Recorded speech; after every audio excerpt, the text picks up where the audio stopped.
நீதி கட்சியிலிருந்து பிரிந்த பேரறிஞர் அண்ணா 1949 செப்டம்பர் 17-18 திராவிட முன்னேற்றக் கழகம் என்ற இயக்கத்தை உருவாக்கினார்.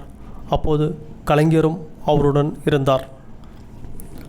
உச்ச நட்சத்திரமாக இருக்கும்போதே அண்ணாவாலும் அவரது கொள்கையாலும் ஈர்க்கப்பட்டு எம்ஜிஆர் தன்னை திமுகவில் இணைத்து கொண்டார்.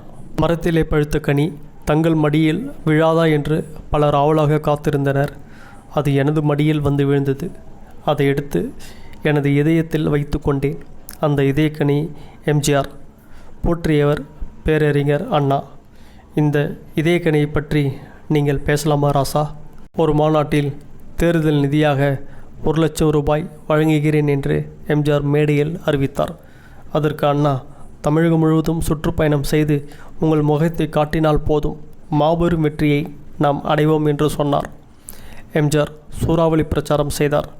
எம்ஜிஆரை பார்க்க மக்கள் அலைகடலென திரண்டு வந்தனர். பட்டி தொட்டியெல்லாம் திமுக கொடியை அறிமுகப்படுத்தி அதன் கொள்கைகளையும் எம்ஜிஆர் பரப்பினார். தமிழகம் முழுவதும் அவர் பாதம் படாத இடமே இல்லை. திமுக ஆட்சியை பிடித்தது. அண்ணா முதலமைச்சர் ஆனார். இந்த வெற்றியை தேடித்தந்த புரட்சித் தலைவரை பற்றி நீங்கள் இப்படி பேசலாமா ராசா? புற்றுநோய் சிகிச்சைக்கு அமெரிக்கா சென்ற அண்ணா நலமுடன் திரும்பி வந்தார். காங்கிரஸ் கட்சி உறுப்பினர் ஒரு கேள்வி எழுப்பினார். முதல்வர் அவர்களே, வெளிநாட்டில் நீங்கள் சிகிச்சை பெற்று திரும்பியதில் எவ்வளவு பணம் செலவானது? அது உங்கள் சொந்த பணமா அல்லது அரசு பணமா அல்லது கட்சியின் நிதியா என்று கேட்டார். அண்ணா சிரித்துக்கொண்டே அவரது கேள்விக்கு பதிலளித்தார். எனது சிகிச்சைக்கு முழு செலவையும் நானும் கொடுக்கவில்லை, எங்கள் கட்சியும் அந்த செலவை ஏற்கவில்லை. செலவான தொகை 1,25,000.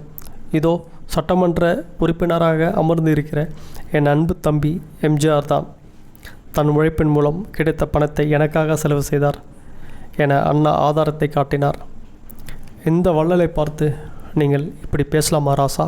அண்ணாதுரையின் பயணத்துக்காக கார் வாங்கி கொடுத்ததும் எம்ஜிஆர் தான் என்று அதிகம் யாருக்கும் தெரியாது. அண்ணா சாலையில் அண்ணா சிலையை நிறுவுவதற்கான முழு செலவான 1 லட்சம் ரூபாயையும் ஏற்றுக்கொண்டவர் புரட்சித் தலைவர் எம்ஜிஆர் தான். இது உங்களுக்கு தெரியாத ராசா? அண்ணாவுக்கு பிறகு யார் முதலமைச்சர் என்றபோது 2ஆம் கட்ட தலைவராக இருந்த நெடுஞ்செழியனும் மதியழகனும் முதலமைச்சர் பதவிக்கு போட்டி போட்டார்கள். ஆனால் எம்ஜிஆர் கலைஞரை முன்மொழிந்தார். அதை எல்லோரும் ஏற்றுக்கொண்டார்கள். இதை நீங்கள் படித்ததில்லையா ராசா? திமுக கொடியை முதலாக திரையில் காட்டியவர் எம்ஜிஆர். திமுக கொள்கைகளை பற்றி வசனம் மூலமாகவும் பாடல்கள் மூலமாகவும் பரப்புரை செய்தார் புரட்சித் தலைவர் எம்ஜிஆர். கலைஞர் முதலமைச்சரானார். இந்த மனித தெய்வத்தை பற்றி நீங்கள் இப்படி பேசலாமா ராசா? நீங்கள் பேசியது கலைஞருக்கும் பிடிக்காது, முதல்வர் ஸ்டாலின் அவர்களுக்கும் பிடிக்காது, ஏன் திமுகவை சார்ந்த அத்தனை உறுப்பினர்களுக்கும் நீங்கள் பேசியது பிடிக்காது ராசா. உங்கள் பேச்சில் நிதானம் தேவை. மக்களுக்காக மட்டுமே வாழ்ந்தவர் புரட்சித் தலைவர் எம்ஜிஆர். இந்த உலகம் உள்ளவரை அவர் பெயர் நிலைத்து நிற்கும்.